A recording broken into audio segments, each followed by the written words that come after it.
নমস্কার বন্ধুরা, গোপাল ভাঁড়ের নতুন গল্পে আপনাদের স্বাগত। আজকের গল্প হলো গোপালের চালাকি বুদ্ধি। একদিন গোপাল এক বণিককে বাড়িতে খাবার খেতে নিমন্ত্রণ দিল। বণিকটা ভাবলো অনেক বড় সড়ো মাপের আয়োজন, কিন্তু যখন ও এলো ও দেখলো একটা মাটির ভাঁড়ে ঢাকা দিয়ে আছে। গোপাল বলল, এই মাটির ভাঁড়ে দুনিয়ার সবচেয়ে বহুমূল্য জিনিস আছে, আর এটা খুব বুদ্ধিমানই কেউ কিনতে পারবে। বণিকটা একটু সময় অবধি ভাবলো। একটু সময় ভাবার পর গোপালের হাতে মোহরের থলি ধরে দিল।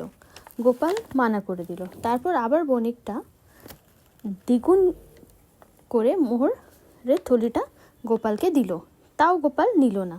তারপরে বণিকটা কি করলো, নিজের যা সম্পত্তি আছে সব গোপালকে দিয়ে দিল।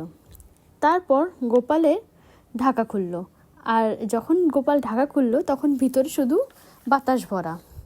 বণিকটা তখন অনেক রেগে গেল, আর রেগে বলল, তুমি আমাকে বোকা বানালে, ভিতরে তো কিছুই নেই। গোপাল তখন বলল, এইটা তো বাতাসের চেয়ে বড় আর বহুমূল্য জিনিস কিছু হতে পারে না। আপনি এইটা ছাড়া বাঁচতেও পারবেন না, আর এটা কিনতেও পারবেন না। মোহর আর সোনা দানা এর সামনে কিছুই না। এটা শুনে বণিকটা গোপালকে অনেক বাবাহি দিল আর অনেক খুশি হলো।